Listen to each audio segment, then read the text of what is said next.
In the Christian Bible, Luke's Gospel tells us, on one occasion, Jesus was going to the house of a leader of the Pharisees to eat a meal on the Sabbath, and they were watching him closely. When he noticed how the guests chose the places of honor, he told them a parable.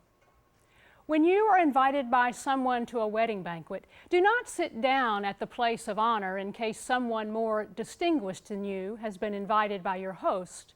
And the host who invited both of you may come and say, "Give this person your place." And then in disgrace, you would start to take the lowest place. But when you're invited, go and sit down at the lowest place, so that when your host comes, he may say to you, "Friend, move up higher." Then you will be honored in the presence of all who sit at the table with you. For all who exalt themselves will be humbled, and all who humble themselves will be exalted. He said also to the one who had invited him, "When you give a luncheon or a dinner, do not invite your friends or your brothers or your relatives or rich neighbors, in case they may invite you in return and you would be repaid. But when you give a banquet, invite the poor, the crippled, the lame, and the blind." We work pretty hard to follow social etiquette, to behave properly in public. But I wonder, do we put forth the same effort to ensure that we follow kingdom etiquette, to live and move properly within God's world? We pay attention to social norms, but do we give the same attention to God's norms? We seek to be gracious hosts and grateful guests. But do we know how to be a guest and a host within God's kingdom? To extend an invitation with hospitality and receive an invitation with humility. On a particular Sabbath, one of the Pharisees invites Jesus into his home to share a meal with a group of religious leaders. Those gathered quickly find that their positions of power and authority do not fit so well around the dinner table. Jesus' great storytelling ability makes everyone in the room uncomfortable. His wedding parable and instructions about table fellowship are not well received. He tries to explain to his dinner companions, when they show hospitality to one another, friend or stranger alike, they will find themselves in the midst of the kingdom. Now, these religious leaders are okay with the notion of dining with friends. It is the stranger who presents the problem. It is comfortable to be the host, to be in charge. Not always so to be the guest or to dine with open seating. Jesus' ideas are rather strange and radical for conventional standards. These leaders do not share Jesus' same assumptions and practices. After all, Jesus has a reputation of eating with sinners and the like. There is no room at the table for such. All those folks wounded by life or broken by the journey, they better watch this fella closely, lest he turn things upside down. Have you ever had your conventional standards, your notions of proper etiquette, the manners your mother taught you, turned upside down? It can really throw one off balance and render one totally vulnerable and helpless. It happened unexpectedly and without any warning. It came at the end of a 3-day stay in South Africa as my daughter and I were preparing to return home. Our host, a priest in a township outside of Johannesburg, says, "Before we go to the airport this afternoon, I must officiate at a wedding and you two are invited." Oh no, we will just wait for you. We don't even know these folks." I don't think you understand. When we have a wedding, it is our custom that everyone is invited to celebrate. Anyone passing by on the street, friend or stranger, is welcome to come in. Okay, but we will just sit in the back. I look at my daughter, both of us dressed for an 18-hour flight, and I think, we don't even have on the right clothes for a wedding.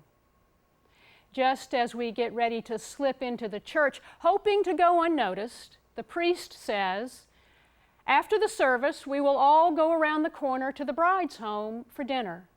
You two will be honored guests." Again, in my discomfort, I protest. "We were not even on the guest list. We will just stay behind and wait for you."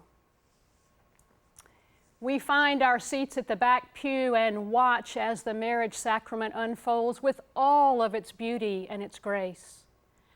At the conclusion of the service, everyone files out the door behind the bride and groom. And before we know it, my daughter and I are in the midst of the celebration, surrounded on all sides by strangers. We are swept up in the crowd as the guests dance down the road, joyfully singing and praising God. When we arrive at the bride's home, there is one large table neatly set in the living room, taking up most of the space. Extra chairs fill every corner. Folks stand in the hallway, spill out onto the front porch and into the yard. The house is filled with the aroma of slow and well-cooked food, filled with the sounds of laughter and celebration. Preparations have been carefully made, and all of the guests have been expected. A gentleman approaches me, introduces himself as the bride's father, and invites the two of us to sit at the table with the family. Oh no, what am I to say now? Social etiquette and kingdom etiquette collide as my conventional standards are not only turned upside down, but this radical hospitality renders me speechless. Who is this stranger before me? Who is this host who opened his home to all for the celebration? I wish I could say it was humility that kept me from being a grateful guest that day, but that was not the case. It was human pride and that haunting desire to be in control. Sometimes when we are held in the astonishing, inclusive grace of God, we are thrown off balance. Sometimes when we come face to face with God through the stranger, we fail to recognize the Holy One. Table fellowship and hospitality are of utmost importance in God's kingdom. They provide all of us a foretaste of the heavenly banquet where all of God's children will gather together. Who we invite in and how we treat the stranger really does matter. There is something else of grave importance that runs through this gospel text from Luke. You see, the reality here in God's kingdom is that we are all guests at the table. We are the blind, the lame, the poor, to whom God beckons. And I wonder, can we really follow God's command?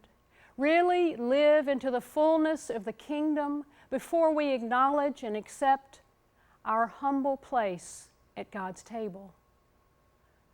Our place is the one marked guest. That is the spot prepared for each of us. Jesus reminds us that we are offered the abundance of God's hospitality. We can accept it or let our pride and need for control get in the way. God is the host, yesterday, today, and tomorrow. That will never change. God breaks bread with sinners and outcasts just like you and me, yesterday, today, and tomorrow. That will never change.